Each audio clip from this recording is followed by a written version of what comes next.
ठीक कौनसी crime thriller भली कहानी अनेक रहस्य और ट्विस्ट रही राजा रघुवंशी हत्या मामलें दिनकू दिन नुआ और रोचक तथ्य सामना को आसुछि। केतेबेले विधवा होई निज प्रेमिक को विवाह करने कथा तो आउ केतेबेले 4 जन अभियुक्त मिसी राजा को निर्मम भावे हत्या करने घटना कथा। तेबे राजा रघुवंशी हत्या मामलें पत्नी सोनम को गिरफ्तारी परे अनेक रहस्य पदाकू आसीछि। विवाह पूर्वरु ही सोनम विधवा हेबाकू योजना करिथिला। प्रेमिक सहित मिसी स्वामी राजा रघुवंशी को हत्या करिबा पाई बाहाघरर मात्र 5 दिन रे षडयंत्र रचिथिला सोनम। एकथा सोनम एवं राज को चाट रु जना पड़िछि। राजा रघुवंशी एवं सोनम को विवाह मे 11 रे होइथिला। सबुकिछि स्वाभाविक लागुथिबा बेले 16 मे रे सोनम तांको प्रेमिक राज कुशवा सहित मिसी राजा को रास्तारू हटाइबा पाई षडयंत्र करिथिला। विवाह परे सोनमर निकटतर हेउथिले स्वामी राजा, जहा सोनम को पसंद नथिला। तेणु विवाह परे सोनम राजांको ठारू दूरे रहुथिला। सोनम एवं राजा रघुवंशी चेरापुंजीर एक होम स्टे रे रहुथिले।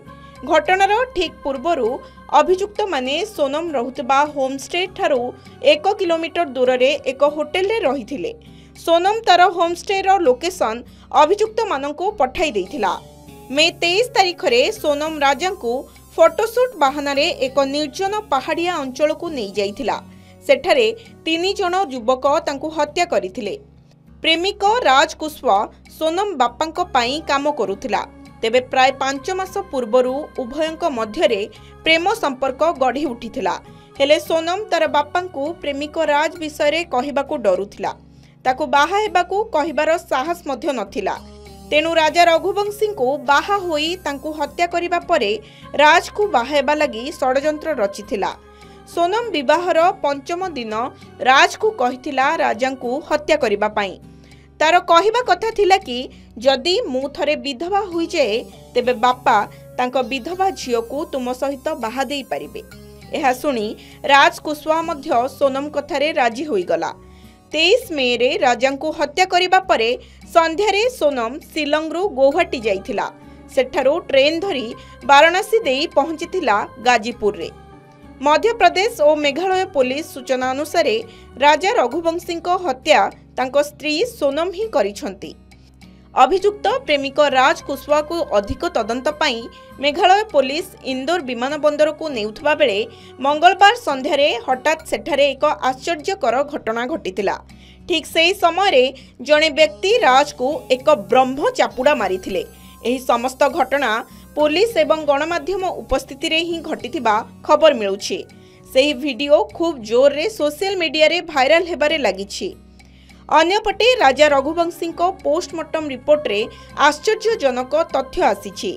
एही रिपोर्ट रे तांको मुंडरे गभीर क्षत चिन्ह थिबार परिलक्षित होईछि, जहा कुहा जाउछि फोटोशूट बाहाना रे पहाड़ ऊपर को नहीं सुपारी किलर को इशारा करिथिला सोनम।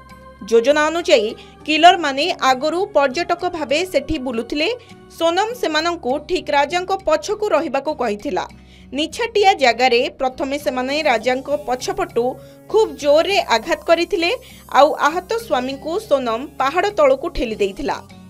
इंदौर क्राइम ब्रांच कहिबा अनुसार राजा रघुवंशी हत्या मामलार समस्त 4 अभियुक्त हत्यारे सेमानंकर संपृक्ति को स्वीकार करिसंती।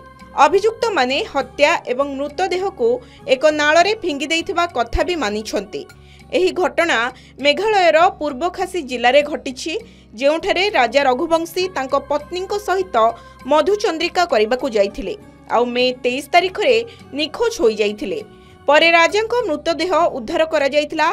सेपटे राजर मां एवं भौणी सुहानी को कहिबा हैला कि तांको घरे केबे भी सोनम ना नेबा से माने सुनी नाहंती। से केबे भी एभली कांड करि नथिबो। एपटे पुलिस आगरे राज कहिछि जे से राजांको हत्या करिबाकू चाहू नथिला एवं सुपारी किलर को भी मना करि देइथिला। तेबे सोनम मेघालय को टिकेट काटी सारिथिबारु सेमानंकु बाध्य करिथिला एवं राजी न हेबारु 15 लाख टंका देबाकू कहिथिला। पैसा लोभरे सेमाने राजी होई जाइथिले। तेबे वर्तमान सारा देश रे गोटिए प्रश्न, काहेकि राज को भल पाई राजा को विवाह कले सोनम। सोशल मीडिया प्लेटफॉर्म रे सोनम को यूजर्स थू थू करुछंती। सेपटे एही घटना रे संपृक्ति थिबा अभियुक्तों को फांसी दिया जाऊ बोली राजा मां प्रतिक्रिया रखिछंती।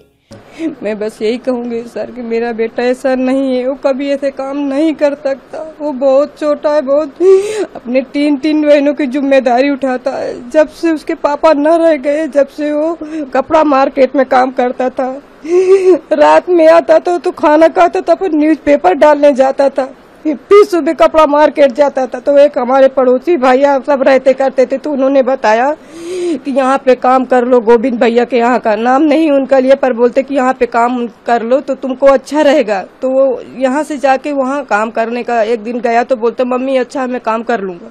बस वहाँ काम करने लगा, 2 साल काम करते उसको हुए।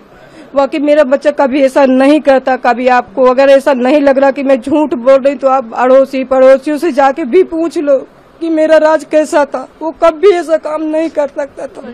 एपरी योजनाबद्ध हत्याकांड रे लोक माने अभियुक्तों पई कठोरतम दंड दाबी करुछंती। राज को पाइबा पई राजा को मारिदेला सोनम। आउ सूचना अनुसार सुपारी किलर को राजा को पर्स रु ही हत्या बाबद रे टंका देइथिला। ब्यूरो रिपोर्ट के न्यूज ओडिशा।